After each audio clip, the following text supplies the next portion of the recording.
रावण के माया के विविध रूप 46वां पर्व कथा। अथानंतर विमान के ऊंचे शिखर पर बैठा इच्छानुसार गमन करता हुआ रावण आकाश में सूर्य के समान सुशोभित हो रहा था। रति संबंधी राग से जिसकी आत्मा विमूढ़ हो रही थी, ऐसा रावण शोक संतप्त सीता के मुरझाए हुए मुखकमल का ध्यान कर रहा था, उसी ओर देख रहा था जिसके मुख से निरंतर अश्रुओं की वर्षा हो रही थी। ऐसी सीता के आगे पीछे तथा बगल में खड़ा होकर रावण बड़ी दीनता के साथ नाना प्रकार के सैकड़ों प्रिय वचन बोलता था। वह कहता था कि मैं कामदेव के अतिशय कोमल पुष्पमयी बाणों से घायल होकर यदि मर जाऊंगा तो हे साध्वी, तुझे नर हत्या लगेगी।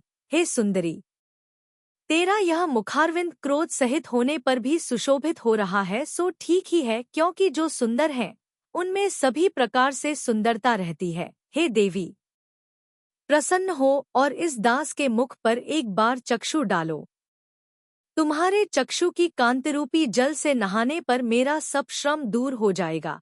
हे सुमुखी, यदि दृष्टि का प्रसाद नहीं करती हो, आंख उठाकर मेरी ओर नहीं देखती हो, तो इस चरणकमल से ही एक बार मेरे मस्तक पर आघात कर दो। मैं तुम्हारे मनोहर उद्यान में अशोक वृक्ष क्यों नहीं हो गया, क्योंकि वहां तुम्हारे इस चरणकमल का प्रशंसनीय तलप्रहार सुलभ रहता। हे कृशोद्री, विमान को छत पर बैठकर झरोखे से जरा दिशाओं को तो देखो, मैं सूर्य से भी कितने ऊपर आकाश में चल रहा हूँ। हे देवी, कुलाचलो, मेरु पर्वत और सागर से सहित इस पृथ्वी को देखो।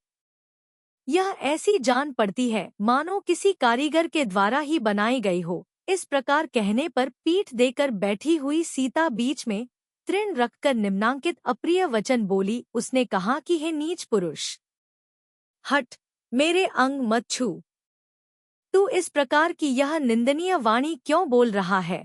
तेरी यह दुष्ट चेष्टा पापरूप है, आयु को कम करने वाली है, नरक का कारण है, अपकीर्ति को करने वाली है, विरुद्ध है तथा भय उत्पन्न करने वाली है। परस्त्री को इच्छा करता हुआ तू महादुख को प्राप्त होगा तथा भस्म से आच्छादित अग्नि के समान पश्चाताप से तेरा समस्त शरीर व्याप्त होगा, अथवा तेरा चित्त पापरूपी महापंख से व्याप्त है। अतः तुझे धर्म का उपदेश देना उसी प्रकार व्यर्थ है जिस प्रकार की अंधे के सामने नृत्य के हावभाव दिखाना व्यर्थ होता है। अरे नोच, परस्त्री की इच्छा मात्र से तू बहुत भारी पाप बांधकर नरक में जाएगा और वहां कष्टकारी अवस्था को प्राप्त होगा।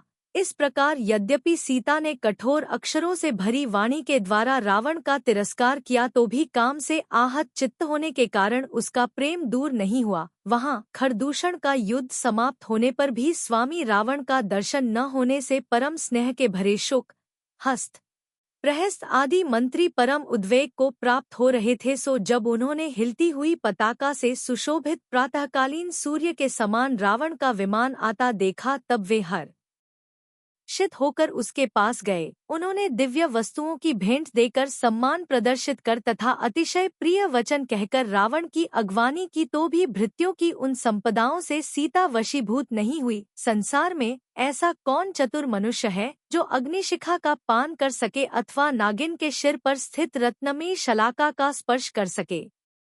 यद्यपि सीता ने तृण के अग्रभाग के समान रावण का तिरस्कार किया था, तो भी वह 10 अंगुलियों से सहित अंजलि सिर पर धारण कर उसे बार बार नमस्कार करता था। नाना दिशाओं से आए हुए तथा इंद्र के समान पूर्ण वैभव को धारण करने वाले मंत्रियों ने जिसे घेर लिया था और जय हो, बढ़ते रहो, समृद्धिमान हो इत्यादि कर्णप्रिय वचनों से जिसकी स्तुति हो रही थी, ऐसे इंद्रतुल्य रावण ने लंका में प्रवेश किया। उस समय सीता ने विचार किया कि यह विद्याधरों का राजा ही जहां अमर्यादा का आचरण कर रहा है, वहां दूसरा कौन शरण हो सकता है।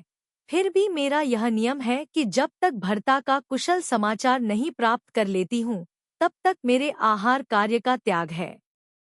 तदनंतर पश्चिमोत्तर दिशा में विद्यमान अतिशय उज्ज्वल, स्वर्ग के समान सुंदर देवारण्य नामक उद्यान है। सोकल पवृक्ष के समान कांति वाले बड़े बड़े वृक्षों से व्याप्त उस उद्यान में एक जगह साताका ठहराकर रावण अपने महल में चला गया। इतने में ही खरदूषण के मरण का समाचार पाकर रावण को 18,000 रानियां बहुत भारी शोक के कारण महाशब्द करती हुई रावण के सामने विलाप करने लगी। चंद्रनखा भाई के चरणों में जाकर तथा गला फाड़ फाड़ कर हाय हाय मैं अभागिनी मारी गई इस तरह अश्रु वर्षा से दुर्दिन को पराजित करती हुई विलाप करने लगी। पति और पुत्र की मृत्यु रूपी अग्नि से जिसका मन जल रहा था, ऐसी अत्यधिक विलाप करती हुई चंद्रनखा से भाई रावण ने इस प्रकार कहा कि हे वत्से, तेरा रोना व्यर्थ है। यह क्या प्रसिद्ध नहीं है कि संसार के प्राणी पूर्वभव में जो कुछ करते हैं उस सब का फल अवश्य हो प्राप्त होता है, इसमें संशय नहीं है। यदि ऐसा नहीं है तो क्षुद्र शक्ति के धारक भूमिगोचरी मनुष्य कहाँ और तुम्हारा ऐसा आकाशगामी भर्ता कहाँ। मैंने यह सब पूर्व में संचित किया था, सो उसी का यह न्यायागत फल प्राप्त हुआ है। ऐसा जानकर किसी मनुष्य को शोक करना उचित नहीं है। जब तक मृत्यु का समय नहीं आता है तब तक वज्र से आहत होने पर भी कोई नहीं मरता है, और जब मृत्यु का समय आ पहुंचता है तब अमृत भी जीव के लिए विष हो जाता है। हे वत्से, जिसने युद्ध में खरदूषण को मारा है उसके साथ अन्य सब शत्रुओं के लिए मैं मृत्यु स्वरूप हूँ, अर्थात मैं उन सबको मारूंगा। इस प्रकार बहन को आश्वासन तथा जिनेंद्र देव की अर्चा का उपदेश देकर जिसका मन जल रहा था, ऐसा रावण निवासगृह में चला गया। वहां जाकर रावण आदर की प्रतीक्षा किए बिना ही शैया पर जा पड़ा। उस समय वह उन्मत्त सिंह के समान अथवा सांस भरते हुए सर्प के समान जान पड़ता था। भर्ता को ऐसा देख दुहक युक्त की तरह आभूषणों के आदर से रहित मंदोदरी बड़े आदर से उसके पास जाकर इस प्रकार बोली कि हे नाथ, क्या खरदूषण को मृत्यु से आकुलता को धारण कर रहे हो? परंतु यह ठीक नहीं है क्योंकि शूरवीरों को बड़ी बड़ी आपत्तियों में भी विषाद नहीं होता। पहले अनेक संग्रामों में तुम्हारे मित्र क्षय को प्राप्त हुए हैं, उन सबका तुमने शोक नहीं किया, किंतु आज खरदूषण के प्रति शोक कर रहे हो। राजा इंद्र के संग्राम में श्रीमाली आदि अनेक राजा जो तुम्हारे बंधुजन थे क्षय को प्राप्त हुए थे, पर उन सबका तुमने कभी शोक नहीं किया। पहले बड़ी बड़ी आपत्ति में रहने पर भी तुम्हें किसी का शोक नहीं हुआ, पर इस समय क्यों शोक को धारण करते हो, यह मैं जानना चाहती हूँ। सो हे स्वामिन, इसका कारण बतलाइए। तदनंतर महान आदर से युक्त रावण सांस लेकर तथा कुछ शैया छोड़कर कहने लगा। उस समय उसके अक्षर कुछ तो मुख के भीतर रह जाते थे और कुछ बाहर प्रकट होते थे। उसने कहा कि हे सुंदरी, सुनो, एक सद्भाव की बात तुमसे कहता हूँ। तुम मेरे प्राणों की स्वामिनी हो और सदा मैंने तुम्हें चाहा है। यदि मुझे जीवित रहने देना चाहती हो तो हे देवी, क्रोध करना योग्य नहीं है, क्योंकि प्राण ही तो सब वस्तुओं के मूल कारण हैं। तदनंतर ऐसा ही है। इस प्रकार मंदोदरी के कहने पर उसे अनेक प्रकार की शब्दों से नियम में लाकर कुछ कुछ लज्जित होते हुए की तरह रावण कहने लगा कि जिसका वर्णन करना कठिन है, ऐसी विधाता की अपूर्व सृष्टि स्वरूप वह सीता यदि मुझे पति रूप से नहीं चाहती है तो मेरा जीवन नहीं रहेगा। लावण्य, यौवन, रूप, माधुर्य और सुंदर चेष्टा सभी उस एक सुंदरी को पाकर कृतकृत्यता को प्राप्त हुए हैं। तदनंतर रावण की इस कष्टकर दशा को जानकर हंसती तथा दांतों को कांतिरूपी चांदनी को फैलाती हुई मंदोदरी इस प्रकार बोली कि हे नाथ, यह बड़ा आश्चर्य है कि वर याचना कर रहा है। जान पड़ता है कि वह स्त्री पुण्यहीन है जो स्वयं आपसे प्रार्थना नहीं कर रही है अथवा समस्त संसार में वही एक परम अभ्युदय को धारण करने वाली है, जिसकी कि तुम्हारे जैसे अभिमानी पुरुष बड़ी दीनता से याचना करते हैं, अथवा बाजूबंद के रत्नों से जटिल तथा हाथी की सूंड की उपमा धारण करने वाली इन भुजाओं से बलपूर्वक आलिंगन कर क्यों नहीं उसे चाह लेते हो। इसके उत्तर में रावण ने कहा कि हे देवी, मैं जिस कारण उस सर्वांग सुंदरी को जबरदस्ती ग्रहण नहीं करता हूँ, इसमें निवेदन करने योग्य कारण है, उसे सुनो। हे देवी, मैंने अनंतवीर्य भगवान के समीप निर्ग्रंथ मुनियों की सभा में साक्षात एक व्रत लिया था। इंद्रों के द्वारा वंदनीय अनंतवीर्य भगवान ने एक बार ऐसा व्याख्यान किया कि एक वस्तु का त्याग भी परम फल प्रदान करता है। दोहकों से भरी भव परंपरा में भ्रमण करने वाले प्राणियों के पाप से थोड़ी भी निवृत्ति हो जावे तो वह उनके संसार से पार होने का कारण हो जाती है। जिन मनुष्यों के किसी पदार्थ के त्यागरूप एक भी नियम नहीं, वे फूटे घट के समान निर्गुण हैं। उन मनुष्यों और पशुओं में कुछ भी अंतर नहीं है, जिनके की मोक्ष का कारणभूत एक भी नियम नहीं है।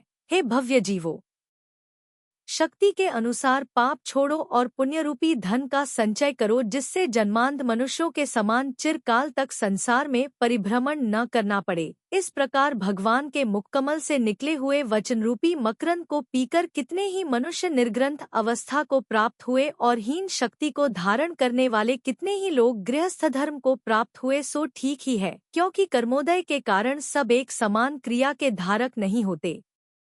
उस समय सौम्य चित्त के धारक एक मुनिराज ने मुझसे कहा कि हे दशानन, शक्ति के अनुसार तुम भी एक नियम ग्रहण करो। तुम धर्मरूपी उज्ज्वल रत्नद्वीप को प्राप्त हुए हो, सो विज्ञानी तथा गुणों के संग्रह करने में निपुण होकर भी खाली मन एवं खालो हाथ क्यों जाते हो।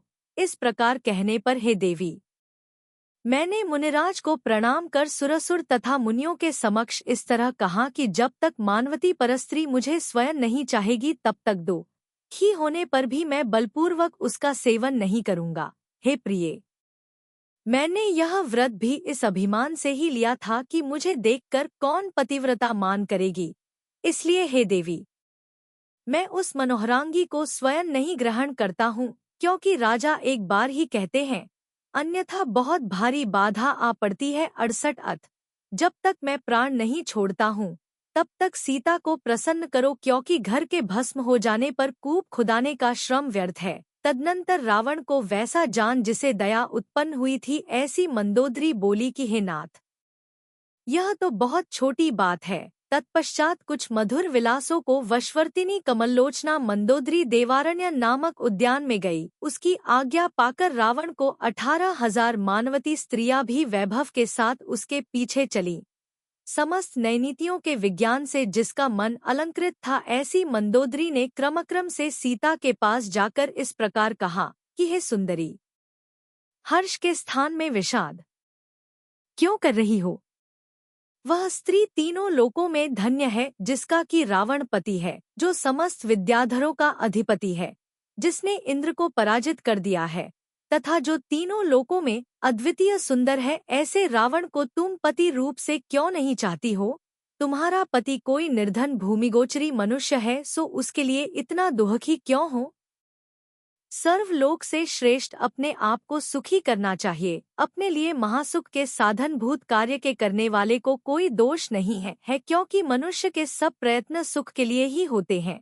इस प्रकार मेरे द्वारा कहे हुए वचन यदि तुम स्वीकृत नहीं करती हो तो फिर जो दशा होगी वह तुम्हारे शत्रुओं को प्राप्त हो। रावण अतिशय बलवान तथा शत्रु से रहित है। प्रार्थना भंग करने पर वह काम पीड़ित हो क्रोध को प्राप्त हो जाएगा।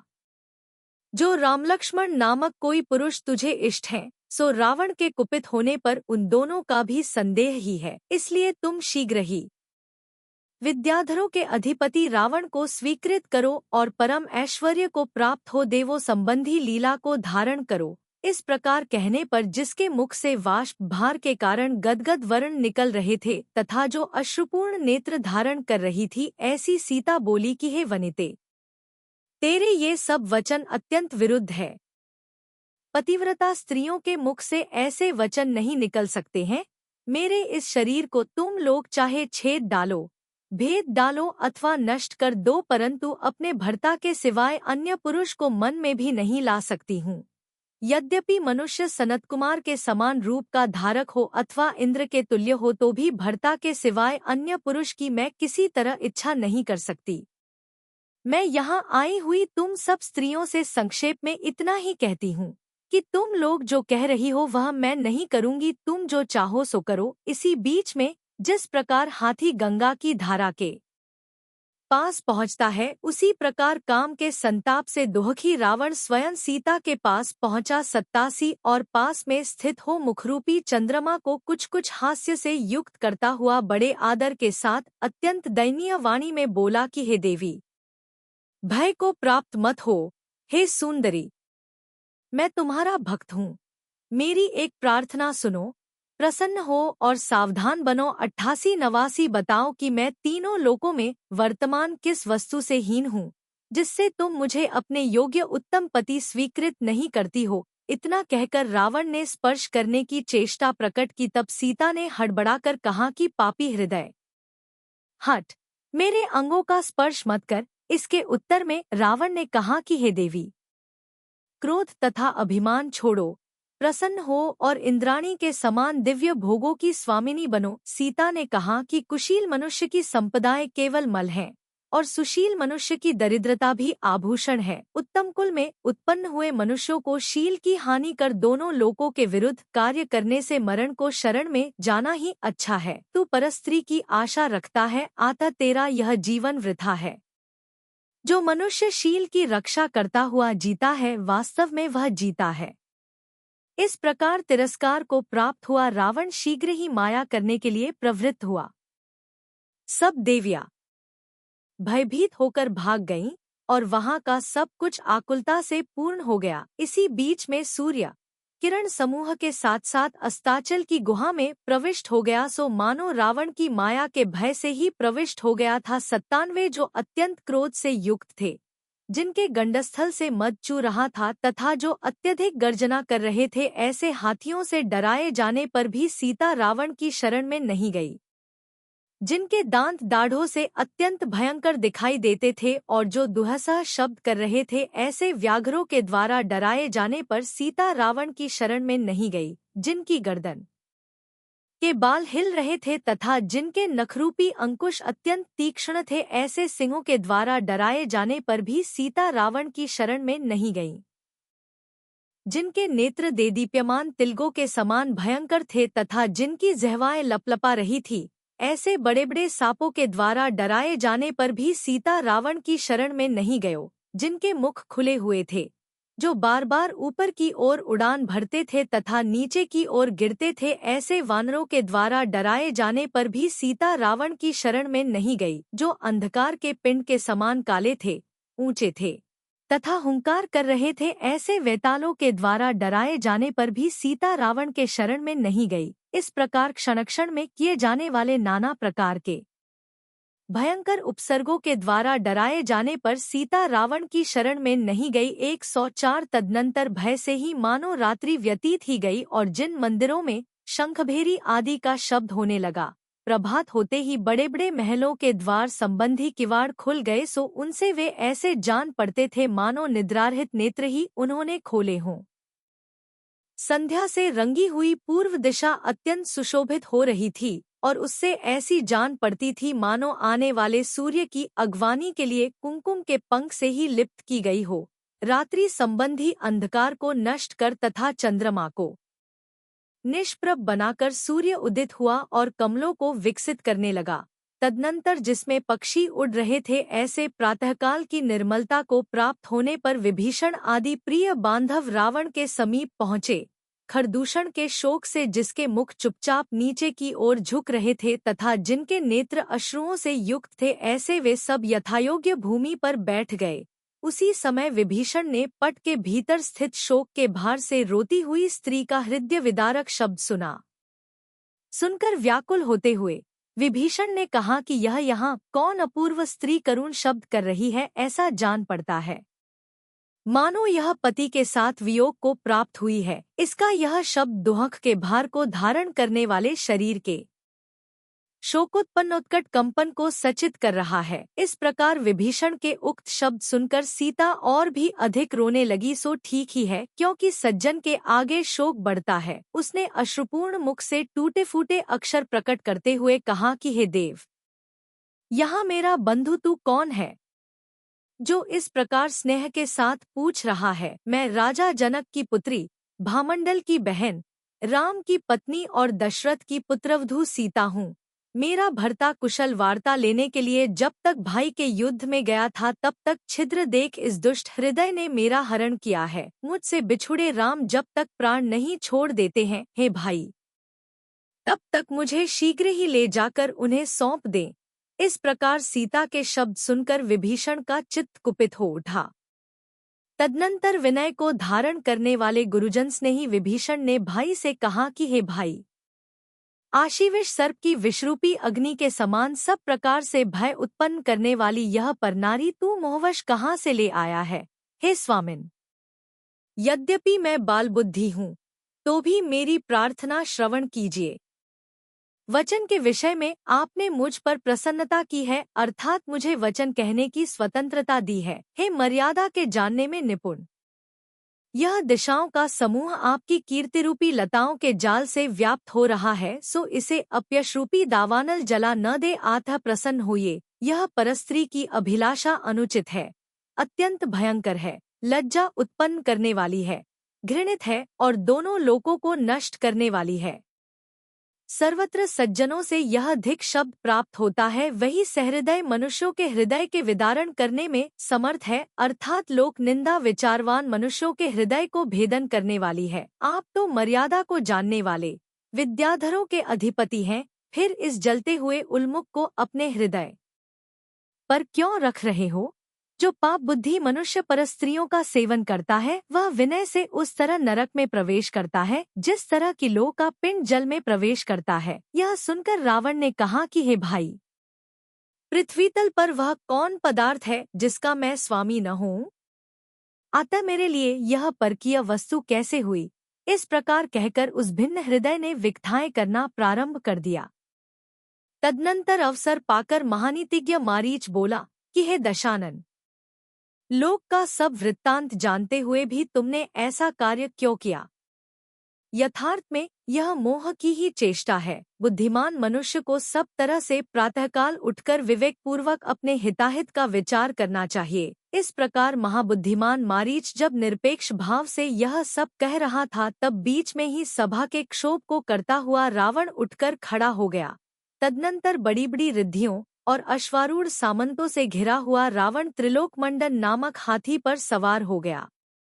वह शोक से व्याकुल सीता को पुष्पक विमान पर चढ़ाकर तथा आगे कर बड़े वैभव से नगरी की ओर चला। भाले, खड्ग, छत्र तथा ध्वजा आदि जिनके हाथ में थे और जो संभ रम पूर्वक जोरदार नारे लगा रहे थे, ऐसे पुरुष आगे आगे चल रहे थे जिनकी ग्रीवाएं चंचल थी, जो सुशोभित खुरों के अग्रभाग से पृथ्वी को खोद रहे थे तथा जिन पर मनोहर सवार बैठे हुए थे, ऐसे हजारों घोड़े चल पड़े जिनके घंटे प्रचंड शब्द कर रहे थे, जो मेघों के समान गर्जना कर रहे थे, जिन्हें महावत प्रेरित कर रहे थे और गंडशैल काली चट्टानों वाले पर्वतों के समान जान पड़ते थे। ऐसे हाथी चलने लगे जो अट्टहास छोड़ रहे थे, अर्थात ठहाका मारकर हंस रहे थे, नाना प्रकार की चेष्टाएं कर रहे थे और आकाश को फोड़ते हुए से जान पड़ते थे। ऐसे मनुष्य उसके आगे आगे जा रहे थे। इस प्रकार हजारों तुरहियों के शब्द से दिशाओं को पूर्ण करता हुआ रावण मणि तथा स्वर्ण निर्मित तोरणों से अलंकृत लंका नगरी में प्रविष्ट हुआ। यद्यपि रावण इस प्रकार को अत्यंत सुंदर संपदाओं से घिरा हुआ था, तो भी सीता उसे तृण से भी तुच्छ समझती थी।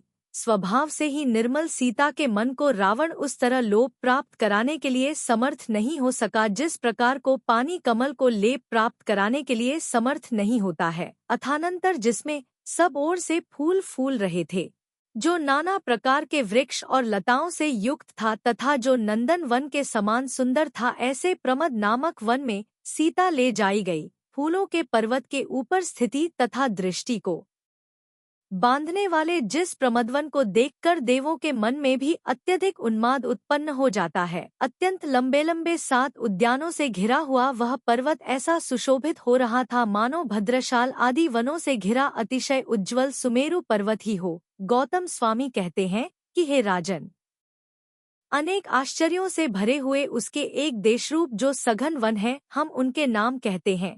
सो सुनो, 144 उस पर्वत पर जो 7 वन हैं, उनके नाम इस प्रकार हैं: 1 प्रकीर्णक, 2 जनानंद, 3 सुखसेव्य, 4 समुच्चय, 5 चारण प्रिय, 6 निबोध और 7 प्रमद। इनमें से प्रकीर्णक नाम का वन पृथ्वीतल है, पर उसके आगे जनानंद नाम का वह वन है जिसमें कि वे ही क्रीड़ा करते हैं, जिनका कि आना जाना निषिद्ध नहीं है अन्य लोग नहीं।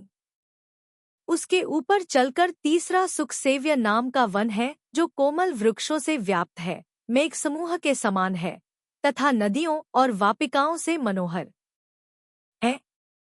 उस वन में सूर्य के मार्ग को रोकने वाले केतकी और जूही से सहित तथा पान की लताओं से लिपटे 10वें प्रमाण लंबे लंबे वृक्ष हैं। उसके ऊपर उपद्रव रहित गमनागमन से युक्त समुच्चय नाम का चौथा वन है, जिसमें कहीं हाव भाव को धारण करने वाली स्त्रियां सुशोभित हैं, तो कहीं उत्तमोत्तम मनुष्य सुशोभित हो रहे हैं। उसके ऊपर चारण प्रिय नामक पांचवा पापाभारी मनोहर वन, जिसमें चारण रिद्धिधारी मुनिराज स्वाध्याय में तत्पर रहते हैं। उसके ऊपर छठवां निबोध नाम का वन है, जो ज्ञान का निवास है, और उसके आगे चढ़कर प्रमद नाम का सातवां वन है, जो घोड़े के पृष्ठ के समान उत्तम प्रथा सुख से चढ़ने के योग्य सीढ़ियों से युक्त दिखलाई देता है। इस प्रमद वन में स्नान क्रीड़ा के योग्य कमलों से सुशोभित मनोहर वापिकाएं हैं। स्थान स्थान पर पानीय शालाएं और अनेक खंडों से युक्त सभागृह विद्यमान है, जहां खजूर, नारियल, ताल तथा अन्य वृक्षों से घिरे एवं फलों से लदे नारिंग और बीजपुर आदि के वृक्ष हैं। उस प्रमद नामक उद्यान में वृक्षों की सब जातियां विद्यमान हैं, जो कि फूलों से आच्छादित हैं और मदोन्मत्त भ्रमर जिन पर गुंजार करते हैं। 154 वहां मंदमंद वायु से हिलती और फलों तथा फलों से मनोहर लता अपने कोमल पल्लवों से ऐसी जान पड़ती है, मानो हाथ चलाती हुई नृत्य ही कर रही हो। वहां नीचे लपकते हुए मेघों के समान सुशोभित तथा समस्त ऋतुओं में छाया उत्पन्न करने वाले सघन वृक्षों को हरिणियां सदा सेवा करती हैं, उनके नीचे विश्राम लेती हैं। कमल रूपी मुखों से सहित वहां की वापिकाएं नील कमल रूपी नेत्रों के द्वारा उस वन की उस विभूति को मानो अतृप्त होकर ही सदा देखती रहती हैं। जहां मंदमंद वायु से नृत्य करती हुई वापिकाएं राजहंस पक्षियों के समूह से ऐसी जान पड़ती हैं, मानो कोकिलाओं के आलाप से युक्त सघन वनों की हंसी ही कर रही हूँ। इस विषय में अधिक कहने से क्या? इतना ही बहुत है कि समस्त भोगों और उत्सवों को धारण करने वाला वह प्रमद नामक उद्यान नंदन वन से भी अधिक सुंदर है। 159 उस प्रमदवन में अशोक मालिनी नाम की वापी है, जो कि कमल पत्रों से सुशोभित है, स्वर्णमय सोपानों से युक्त है और विचित्र आकार वाले गोपुर से अलंकृत है। इसके सिवाय वह प्रमदवन झरोखे आदि से अलंकृत तथा उत्तमोत्तम लताओं से आलिंगित मनोहर गृहों और जल कणों से युक्त निर्झरों से सुशोभित है। उस प्रमदवन के अशोक वृक्ष से आच्छादित एक देश में बैठी शौकवती सीता ऐसी जान पड़ती थी, मानो स्वर्ग से गिरी साक्षात लक्ष्मी हो।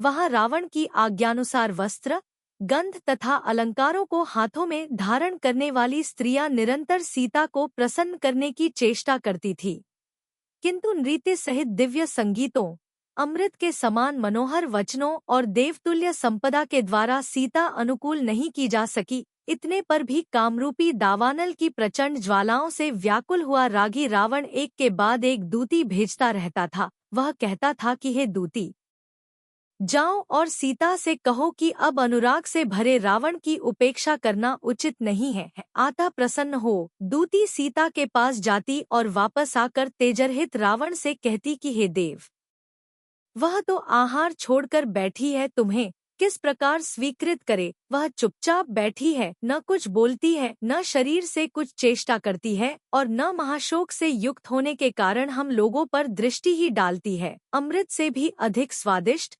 दूध आदि से युक्त सुगंधित तथा अनेक वर्ण का विचित्र भोजन उसे दिया जाता है, पर वह स्वीकृत नहीं करती है।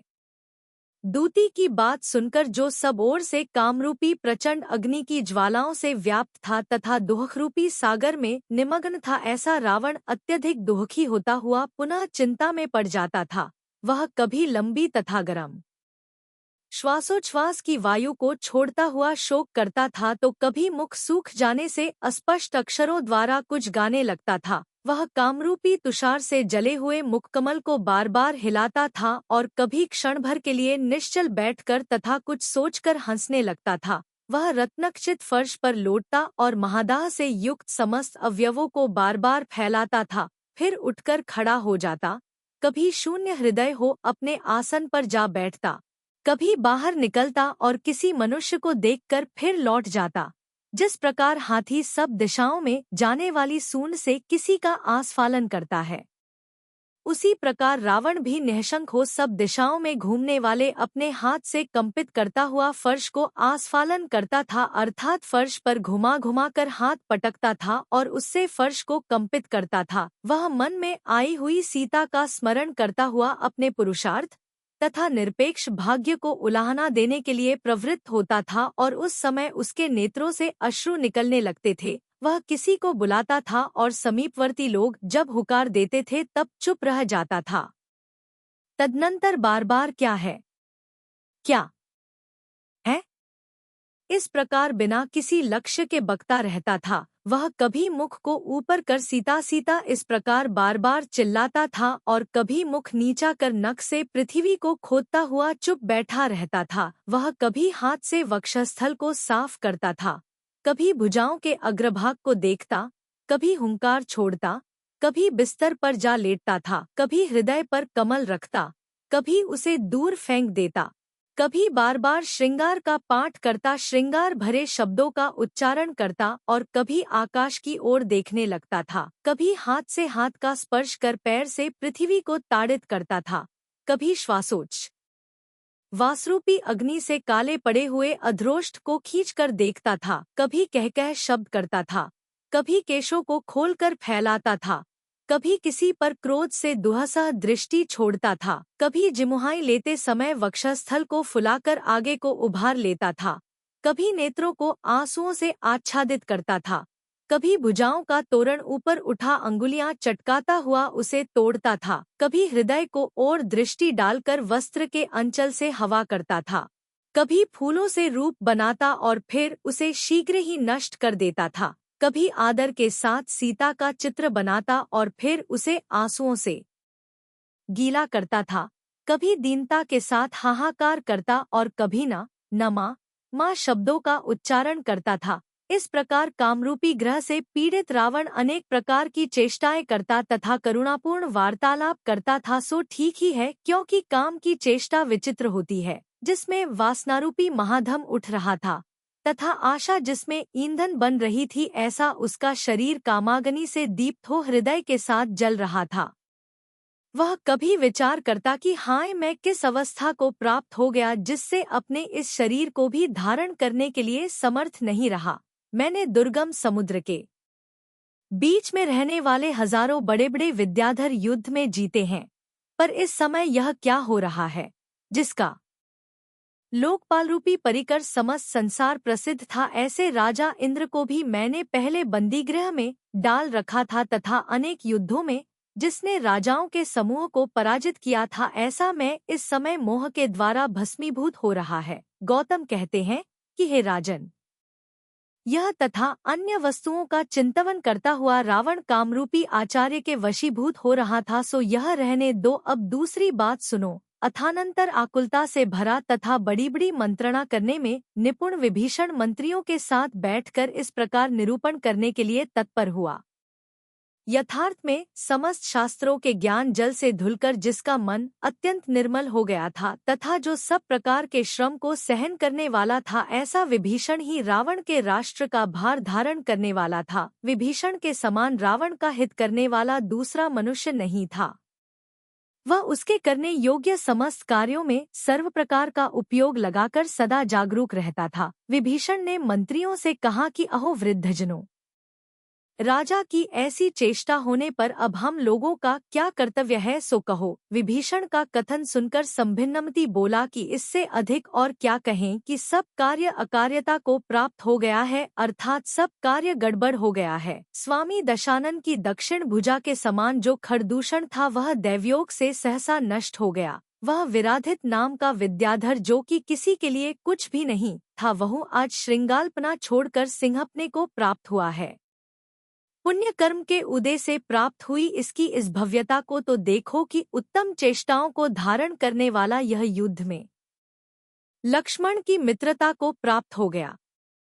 इधर ये सभी वानरवंशी भी अभिमानी तथा बलवान हो रहे हैं, सो ये आक्रमण से ही वश में हो सकते हैं, बिना आक्रमण के कभी वशीभूत नहीं हो सकते। इनका आकार कुछ दूसरा ही है और मन दूसरे ही प्रकार का स्थित है। जिस प्रकार सांपों के बाह्य में तो कोमलता रहती है और भीतर दारुण विष रहता है, खरदूषण की पुत्री अनंग कुसुमा का पति हनुमान इस समय वानर वंशियों का नेता बन रहा है और वह खासकर सुग्रीव का ही पक्ष लेता है। इस प्रकार संभिन्नमति के कह चुकने पर पंचमुख मंत्री अनादर पूर्वक हंसता हुआ बोला कि यहाँ खरदूषण का वृत्तांत गिनने से अर्थात उसकी मृत्यु का सोच करने से क्या लाभ है। इस वृत्तांत से किसे भय तथा किसकी अपकीर्ति है, अर्थात किसी की नहीं, क्योंकि युद्ध में शूरवीरों की ऐसी गति होती ही है। वायु के द्वारा समुद्र की एक कणिका हर लेने पर समुद्र में क्या न्यूनता आ गई, अर्थात कुछ भी नहीं। रावण का बल बहुत है, उसके दोष देखने से क्या। ऐसी बात सोचते हुए मेरे मन में लज्जा आती है। कहाँ यह जगत का स्वामी रावण और कहाँ अन्य वनवासी लक्ष्मण। यद्यपि सूर्यहास खड़ग को धारण करने वाला है तो भी उससे क्या, और विराधित उसकी इच्छानुकूल प्रवृत्ति करता है उसका मित्र है, इससे भी क्या। क्योंकि वन सहित एक अत्यंत दुहसह पर्वत यद्यपि सिंह से सहित हो तो भी क्या उसे दावानल जला नहीं देता। तदनंतर माथा हिलाकर पूर्व कथित वचनों को नीरस बताता हुआ सहस्रमती मंत्री बोला कि मान से भरे इन निरर्थक वचनों के कहने से क्या लाभ है। स्वामी का हित चाहने वाले व्यक्ति को ऐसी मंत्रणा करनी चाहिए जो प्रकृत बात से संबंध रखने वाली हो। वह छोटा है ऐसा समझकर शत्रु को अवज्ञा नहीं करनी चाहिए, क्योंकि समय पाकर अग्नि का एक कण समस्त संसार को जला सकता है। बड़ी भारी सेना का स्वामी अश्वग्रीव समस्त संसार में प्रसिद्ध था तो भी रण के अग्रभाग में छोटे से त्रिपृष्ठ के द्वारा मारा गया था। इसलिए बिना किसी विलंब के इस लंका नगरी को बुद्धिमान मनुष्यों के द्वारा अत्यंत दुर्गम बनाया जावे। ये महाभयानक यंत्र सब दिशाओं में फैला दिए जावें। अत्यंत उन्नत प्राकार के शिखरों पर चढ़कर क्या किया गया क्या नहीं किया गया इसकी देखरेख की जाए। अनेक प्रकार के सम्मानों से समस्त देश को निरंतर सेवा की जाए और मधुर वचन बोलने वाले राज्याधिकारी सब लोगों को अपने कुटुंबीजनों से अभिन्न देखें। प्रिय करने वाले मनुष्य सब प्रकार के उपायों से राजा दशानन की रक्षा करें, जिससे वह सुख को प्राप्त हो सके। जिस प्रकार दूध के द्वारा सर्पिणी को प्रसन्न किया जाता है, उसी प्रकार उत्तम चातुर्य, परम प्रिय मधुर वचनों और इष्ट वस्तुओं के दान द्वारा सीता को प्रसन्न किया जाए। किष्को नगर के स्वामी सुग्रीव तथा नगरी को रक्षा करने में उद्यत अन्य उत्तम योद्धाओं को नगर के बाहर रखा जावे। ऐसा करने पर बाहर रखे हुए सुग्रीवादी अंतर का भेद नहीं जान सकेंगे और कार्य सौंपा जाने के कारण वे यह समझते रहेंगे कि स्वामी हम पर प्रसन्न है। इस तरह जब यहाँ का प्रत्येक कार्य सब जगह सब ओर से अत्यंत दुर्गम हो जाएगा, तब कौन जान सकेगा कि हरी हुई सीता यहाँ है या अन्यत्र है। सीता के बिना राम निश्चित ही प्राण छोड़ देगा, क्योंकि जिसकी ऐसी प्रिय स्त्री विरह में रहेगी वह जीवित रह ही कैसे सकेगा। जब राम मृत्यु को प्राप्त हो जाएगा तब शोक से दुखी अकेला अथवा क्षुद्र सहायकों से युक्त लक्ष्मण क्या कर लेगा, अथवा राम के शोक से उसका मरण होना निश्चित है, क्योंकि इन दोनों का समागम दीप और प्रकाश के समान अविनाभावी है। विराधित अपराधरूपी समुद्र में मग्न है, अतः कहाँ जावेगा, अथवा जावेगा भी तो सुग्रीव के समीप जावेगा, ऐसा लोगों से सुना जाता है। सुग्रीव का संदेह उत्पन्न करने वाली माया को जो नष्ट कर सके ऐसा पुरुष संसार में स्वामी दशानन से बढ़कर दूसरा कौन होगा। इसलिए उस कठिन काय को सिद्ध करने के लिए सुग्रीव स्वामी दशानन की सेवा करेगा और सुग्रीव के साथ दशानन का समागम होना फलकाल में शुभदायक होगा। इस विधि से दशानन इन शत्रुओं को तथा अन्य लोगों को भी जीत सकेंगे। इसलिए इस विषय में शीघ्र ही यत्न किया जावे। इस प्रकार विचार कर बुद्धिमान मंत्री करने योग्य कार्य का निश्चय कर हर्षित चित्त होते हुए अपने अपने घर गए। विभीषण ने यंत्र आदि के द्वारा कोट को अत्यंत दुर्गम कर दिया तथा नाना प्रकार की विद्याओं के द्वारा लंका को गह्वरों एवं पाशों से युक्त कर दिया। 230 गौतम स्वामी कहते हैं कि हे राजन, निर्मल चित्त के धारक मनुष्यों का कोई भी कार्य आप्त वचनों से निरपेक्ष नहीं होता, अर्थात आप्त के कहे अनुसार ही उनका प्रत्येक कार्य होता है।